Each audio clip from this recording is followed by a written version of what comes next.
Lepas aksiden tu, saya memang betul-betul pergi emergency zon merah. Dan memang banyaklah kecederaan yang saya alami. Kebanyakan orang pun tak sangka kecederaan ni yang saya alami. So antaranya, pertama sekali saya mengalami hentakan kepala, ada darah beku. Lepas tu tulang pinggul saya patah. Keadaan dia kaki saya terkepak. So sebabkan kaki terkepak tu, kemaluan saya koyak. Tulang rahim saya patah, kaki kanan saya patah. Dan sebabkan daripada hentakan tulang tu, saya terpaksa buang buah pinggang sebelah. Mula-mula bila saya kena semua benda ni, sebab hentakan kepala ni, saya tak ingat. Saya memang tak ingat. Dan kebetulan pula waktu saya aksiden ni, saya tengah duduk SPM. So saya tak dapat ambil SPM untuk tahun lepas. Saya 3 hari dekat Hospital Melaka. Lepas tu terus transfer HKL. Masuk je ke HKL, saya memang tak ingat langsung apa-apa kejadian kat Melaka. Tapi doktor, parents semua cakap yang saya tak pengsan, saya sedar. Yang pertama kali saya sedar yang saya ni aksiden bila satu hari ni, saya rasa saya nak buang air kecil. Tapi saya tak, macam kenapa tak keluar ni? Nak buang air besar kenapa tak boleh ni? Saya cakap dengan ibu, kenapa tak boleh? Ibu cakap buang je air besar dalam pampers. Lepas tu saya marah lah, saya cakap tak nak pergi tandas. Saya dah macam marah-marah, tak boleh terima kenapa saya kena buang air besar dalam pampers. Lepas tu doktor semua datang. Dan time tu lah baru saya tahu yang saya paralyzed time tu.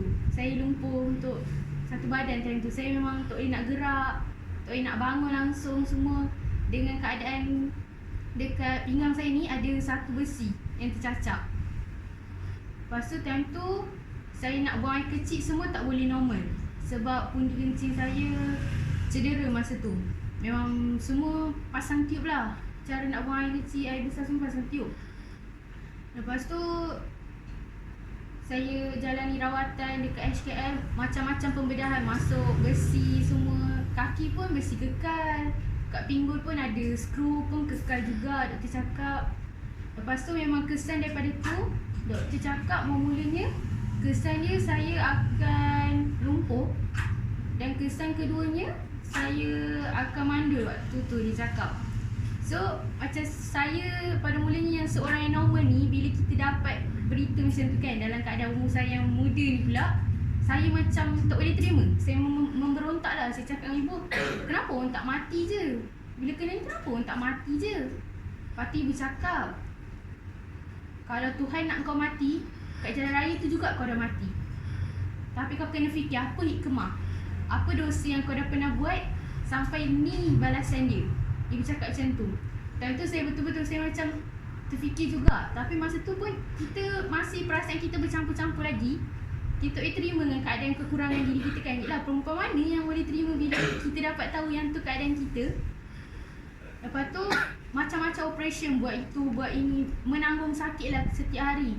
Satu hari ubat 10-11 biji. Maka bergantung pada ubat je setiap hari. Nak kata jarum cucuk tu tiap hari tukar-tukar semua. Daripada bulan 11 tu, bulan 12, tiba-tiba ada seorang makcik ni, dia chat dengan ibu dekat WhatsApp. Dia kata nak jumpa dengan ibu kat HKL. So ibu macam kenapa kan tiba-tiba nak jumpa. So makcik ni kata dia dapat tahu pasal aksiden saya ni, dia nak jumpa. Jumpalah dengan ibu. Dia jumpa tu, dia bawa 3 kotak susu Siti Joy. Lepas tu time tu ibu cakap, kita orang tak ada duit. Sebab banyak perbelanjaan untuk rawatan saya guna semua kan. Ibu cakap time tu, saya memang tak ada duit nak bayar benda ni. Makcik tu kata dia datang bawa 3 kotak susu ni bukan untuk berniaga ke apa tak. Dia kata dia memang nak sumbang 3 susu ni untuk saya. Lepas tu dia kata bila dah sihat nanti dia nak tahu. Tu je, dia tak minta apa-apa balasan semua tu. Start daripada situ, saya guna, saya consume 2 sachet untuk satu hari, siang dengan malam. Saya ni memang orang yang tak minum susu. Jadi ibu pun memang agak payah untuk paksa lah minum susu ni. Tapi kita nak sihat kan. Saya minum susu jaga. Minum. Lepas tu dekat bahagian kaki saya ada satu parut yang besar. Kat atas tapak kaki ni ada parut melintang. So parut tu doktor biarkan dia kering sendiri. So saya minum. Makcik tu kata ambil buih susu tu sapu kat bahagian tu, dia kata. So ibu buat. Alhamdulillah luka tu pun makin kecut. Lepas tu dah berganti bulan semua, doktor kata yang saya ni nak operate kepala untuk buang darah beku tu. Tapi benda ni semua macam keajaiban. Bila dah check semua balik, doktor kata tak payah pembedahan. Dah tak ada darah beku, dah elok semua. Lepas tu dalam bulan 1 saya dah boleh bangun. Masa tu memang kita terkejut sebab doktor sendiri kata yang saya akan lumpuh seumur hidup kan. Saya dah boleh bangun, tapi waktu tu bangun, kita duduk tapi kita jatuh balik. Kita kena ada benda yang sandarkan. Makin lama saya beranikan diri sebab kau tengok ibu halian dia kecil. Dekat HKL, dia masa tu kena seorang je penjaga yang boleh jaga. Nak harapkan nurse angkat kita semua, takkan setiap masa kita nak pergi mana-mana semua nurse angkat kan. So masa tu dengan keadaan ada besi, dengan berjahit semua, saya cuba bangun daripada katil, mengesot untuk turun kat wheelchair sendiri. Masa tu slowly dah boleh turun daripada wheelchair, dah boleh gerak. Dia step by step. Lepas tu lama-lama saya dah boleh bangun sendiri. Saya dah boleh berdiri tapi saya tak boleh jalan lagi. Doktor kata untuk saya boleh berjalan balik makan masa 2 hingga 3 tahun. Sebab pelvic fracture ni dia memang membahayakan. Lepas tu bulan 1 saya keluar HKL balik rumah, tapi dekat perut ni ada parut 31 jahitan kesan daripada buang-buang pinggang. So saya balik rumah. Macam balik tu kita dah semangat lah kan nak sihat. Dah hari yang ke-10 balik, pergi Hospital Melaka untuk buka luka jahitan. Buka luka jahitan, yang 31 jahitan tu dia tak bercantum, dia terbuka balik. So sebabkan benda tu saya kena masuk hospital balik dalam sebulan. Setiap hari dressing, ada Nana dia akan toreh. Benda tu semua memang tak ada abuse. Memang kita rasa sakit tu. Lepas tu doktor semua tanya, sebab sepatutnya dalam masa benda tu untuk cantum balik 1 hingga 2 bulan. Tapi saya dalam kurang daripada sebulan, luka tu dah bercantum balik. Doktor tak jahit balik sebab doktor kata lepas dah dressing dia akan jahit balik. Ni dia tak jahit balik, dia cantum sendiri. So doktor sendiri tanya, kenapa speedy recovery sangat kan? Apa yang macam suplemen ke apa-apa? Saya cakap tak ada, minum susu ni. Lepas tu ibu sendiri tunjuk susu ni dekat doktor. Ibu cakap, boleh tak beri kesan tak kat saya sebab buah pinggang saya kan sebelah kan. So doktor kata tak ada, susu ni macam memang dah banyak kabar angin lah sampai kat doktor pasal susu ni. Macam untuk orang kencing manis, untuk orang macam-macam penyakit dah banyak konsum susu ni, doktor kata. So susu ni memang baik. Sejak pada tu alhamdulillah bulan 3 doktor kata saya dah boleh jalan.